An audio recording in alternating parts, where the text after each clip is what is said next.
Thanks, job. What's up, guys? How are y'all doing? Great. I apologize for the 50 Shades of Grey look, but don't mind that. I'm just kidding.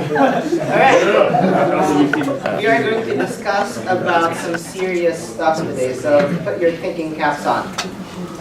The topic for today is soft power economics. But before that, let's talk about economics in its core. What is economics? Please define for me economics, ladies and gentlemen. The dismal science. Come on, girl, economy. If we can't answer this, better get out. An allocation of limited resources. Come on. Resources made by allocating scarce resources to meet unlimited wants. Nice. You are correct. Yes. So basically, it involves decision making in the allocation of resources to meet the unlimited wants of the people. It's as simple as that. But what are some unlimited wants of the people? We want well-being. We want higher standards of living. We want toys. We want a car. We want a Lamborghini. Well, way back in 1776, there was a guy called Adam Smith, and he wrote a book called The Wealth of Nations.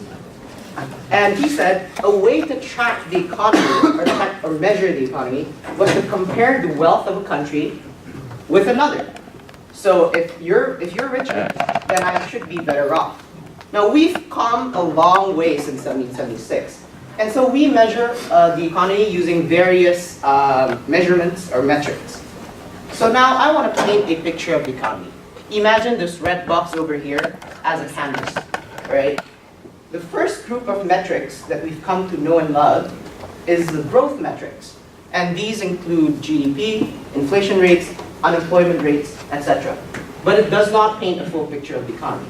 An example, 1940s, 1950s. The USSR was so obsessed in garnering GDP growth that they forgot about its people, right? So they focused on increasing the economy, but then their cities that were so productive became inhabitable. It was so polluted that nobody can live there. And so in the 80s and the 90s, a prominent measurement of the economy was development economics. And so this started to put human elements into economics, such as literacy rates, malnutrition rates, etc., etc. Your 471 class, basically. But it still does not paint a full picture of the economy. What I'm trying to get at is that it does not paint the full preferences of each individual in this world. And so there's a missing link in the full picture to paint a clear picture of the economy. What is it, right? So I want you to keep a mental picture of this, and let's move on to another issue. I want to talk about power. What is power?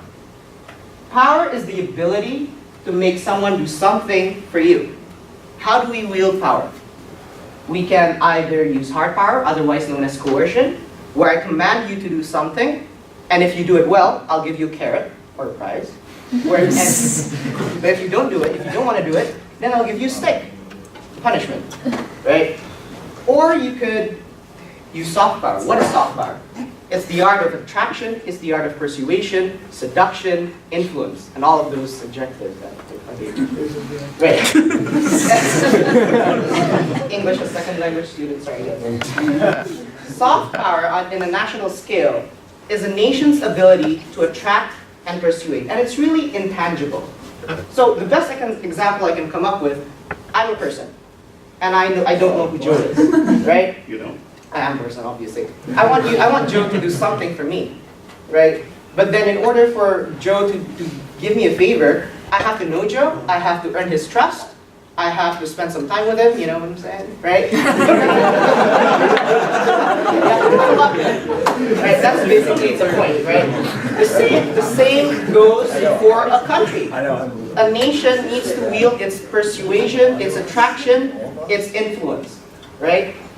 So, what is soft power? Soft power is a measure of four variables. It's a measure of culture, how attractive their culture is to outsiders, political values, how accepting is their political value, diplomacy, how much a country relies on its foreign policies to solve worldly issues, and lastly, and most importantly, people's perception from the public and private sector. So what I mean by that, and perhaps this is most important, if I say the brand Ferrari, what country would you associate it with? Italy, right? Italian culture. That roaring 20s life, whatever. Right? That's basically soft power. And there's a saying, seduction is more effective than coercion. And so what is soft power economics?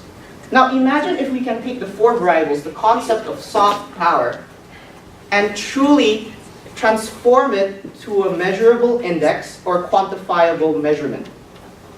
In all, in order to paint a better picture of the economy. Now let's go back to this picture. Imagine if you can mesh culture, political values, diplomacy, and really stuff that stands out about this country and call it soft power. Altogether, we can have a clearer and better picture of the economy. And what for? All in all, to better allocate our resources to meet unlimited wants. Right? You guys have any questions up to this point? Richard. Growth and development are both quantifiable measures, but soft power isn't really quantifiable. Right. Perfect question, and which will be addressed by Jay and Casey. You are wrong, my friends. Right. Let's talk about why this is all so important. We all know that the current metrics are inadequate in measuring the economy today, and it doesn't paint a full picture. So we need a modern economic metric for the modern times, especially with the amount of technology we have today. We live in an interdependent world where the action of a country affects another. This is involving world trade, foreign exchange, and whatnot. So soft power is key into getting a nation's wishes come true.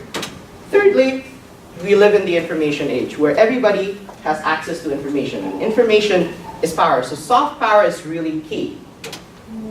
So, Going back to your question, hopefully this will start to answer it a little bit.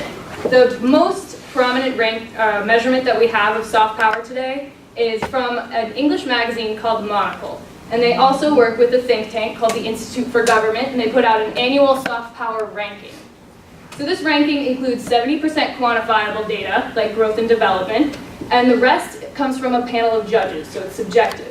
And these judges take into account variables like culture, political values, foreign policy, and unique aspects of a country.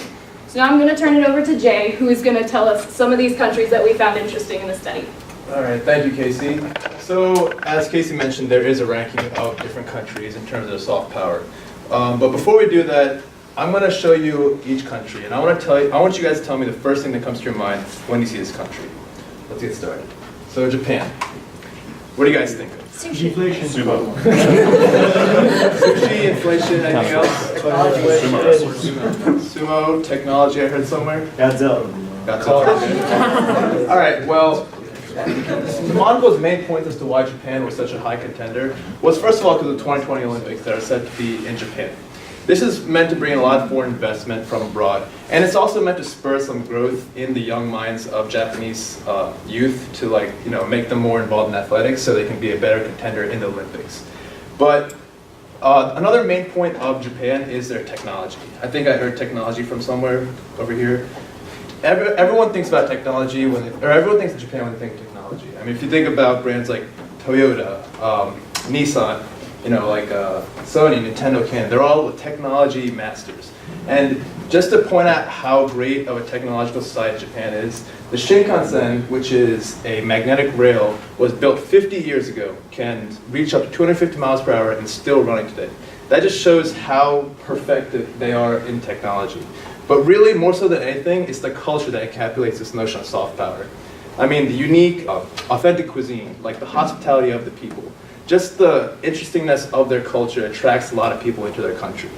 Nick actually has some experience with Japanese culture. If you could expand on but that. in a bad manner, but yeah, I love the Japanese culture. I always fly a Japanese airline as opposed to any other airlines. When you step into a Japanese airline, it's a whole different world. They're so silent, they're so courteous, they're nice. And then when you're in Japan or in Tokyo or something like that, everything's just so different. The food's really good, people are different, it attracts me. And that's what soft power is all about, right? Yeah, and just to point one more thing out, has anyone ever heard of anime? Okay, so that just goes to show that they have fans from all over the world, and that's that started in Japan, just to show how far soft power can go. So, moving on, Germany. What do you guys think? Efficiency. Soccer. Pretzels. Apple can't eat. Don't be afraid. If you want to say World War it, II. World War II. Okay, all right. World War I. All right, so World War II. And I heard Hitler and I heard soccer. Someone mentioned soccer before. Well, that's a good point because Germany winning 2014 World Cup has actually boosted them in soft power ranking. And the reason for that is that sports is one of the fine arts of the world that really unifies people despite age, gender, race, and country. And the fact that they won the World Cup really makes them stand out. So a lot of eyes are looking towards Germany. But really what makes Germany stand out in soft power is their foreign diplomacy. Someone mentioned that they think of World War II or Hitler when they hear Germany, right? So Germany is trying to really get away from that. And how they do that? Their foreign diplomacy, at least in foreign affairs, is very neutral. They always take a neutral stance. They're never biased towards one way or the other. They have over 160 embassies involved in 156 cultural missions, and they give a lot in international aid. And just the fact that they're able to, help out other countries really makes them more attractive. So they want people to look away from Nazi fascist Germany into the technological powerhouse that it is today. And finally, we have USA. It's number one. Now, I want you guys to tell me what you would have thought had you not been from the USA, or for any foreign students here, what you thought of America before coming here. McDonald's. America. Obesity. Lots of guns. OT Genesis, 50 cents. I think we just Hollywood. I think, that's America in a nutshell, but I also heard Silicon Valley there somewhere, right? All right, well, really, the pinnacle achievement of the USA is their innovative business culture. I mean companies like Apple, Google, Facebook, Amazon, they're all tech companies that started in the US. And what makes them stand out? They have millions of users worldwide. The reason that's able to be done is because of the political values of the USA. We have such a free society, and innovation and this notion of American dream is pursued here. A lot of people come to the US because they have an opportunity here that they don't have anywhere else. And why do they do that? Because in other places they're suppressed, in ways that they can't be.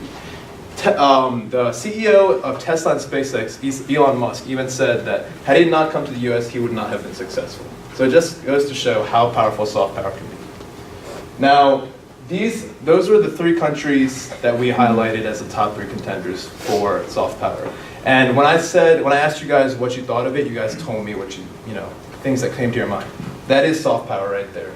But just as there's a BRICS equivalent in real economic terms, there's also a second tier of soft power countries. Does anyone know what BRICS is?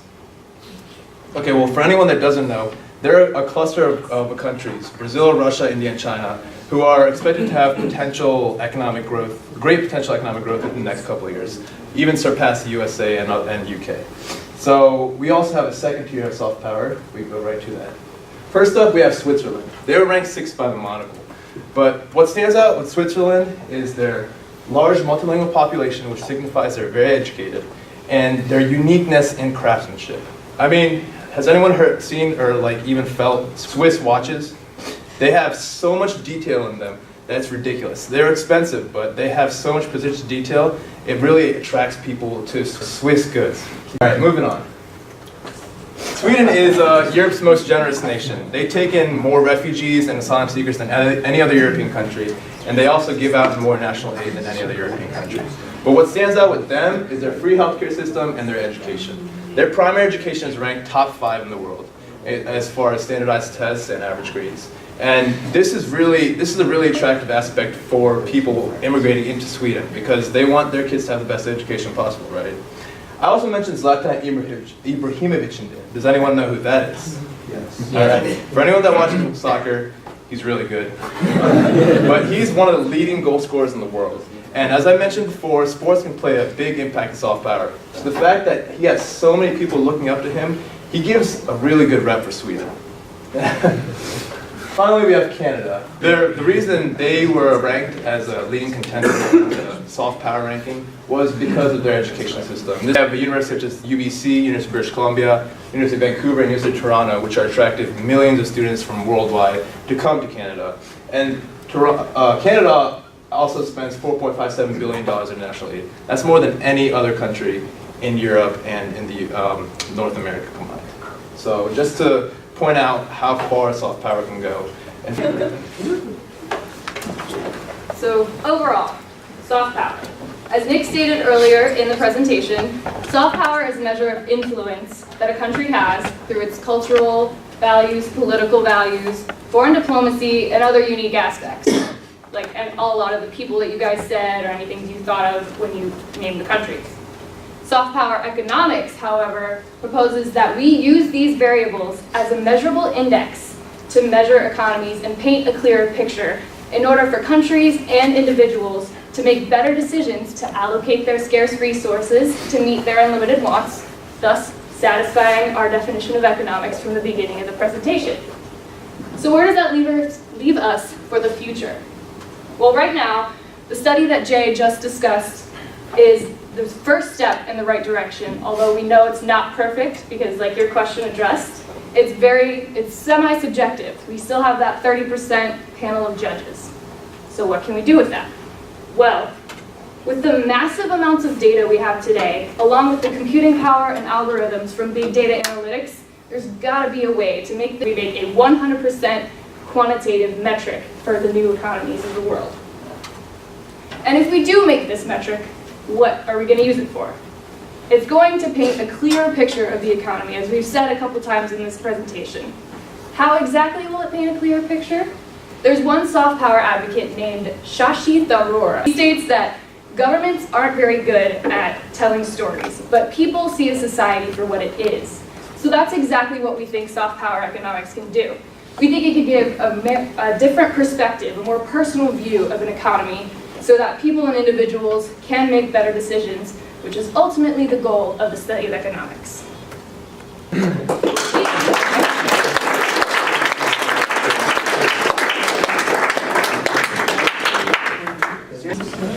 Just I guess like a thing to question, but what do you guys think in terms of North Korea and like hard power and soft power?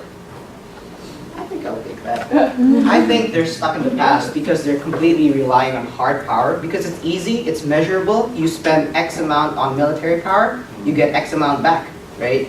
It's so easy. Whereas soft power is really hard to wield and measure. It involves culture, political values, diplomacy, and whatnot. So it's something that the country has to work on for years and years. And so I believe, or we believe, that it's the future. Like agreeing with that point. Since the fall of the Soviet bloc and the Arab Spring, you're seeing that hard power is no longer the way to control the populace, especially in this internet age. People are able to hear from friends like, oh, in America they have this, oh, in like the UK they have that, and yet we don't have that here. Why don't we have that here? And then they start to question the government, and then they go and people, what were you going to say, Nick? Yeah, no, that's an excellent point. He's saying that hard power is not the way to go. In fact, the U.S., when Hillary Clinton was Secretary of State, right? When she was Secretary of State, she invited the guy who came up with the term soft power, and they developed a plan. The U.S. were to implement this strategy, this foreign policy strategy called smart power, which was a combination of soft power and hard power. And so that's a very interesting dynamic. Just to add one last thing, you can already see with China, even Cuba and other totalitarian regimes that are still in existence today, how they've kind of converted to more of a soft power stance. So. Yeah, actually, one point for China, they're kind of controversial in their soft power right now. They have Confucius institutes that they're putting in place in several universities, and China is actually trying to improve their image around the world. But in these Confucius institutes, they don't teach about the bad things, so they're still very censored, which is kind of an iffy point of soft power, I guess. But China's doing what they do. Did anyone else have Megan? I think it's interesting to think about how soft power comes into play as far as influencing what happens with common goods, like the internet. So obviously the internet is open to everyone in the world. It's this virtual space that anyone can use, but at the same time, it was the United States who came out and was like, we need to have net neutrality. Soft power. Exactly. That's true. Exactly. So unless you can leak it. Sorry guys, we're running out of time. I hope you enjoyed the presentation, and as Mike Chubinsky would say, thank you very much.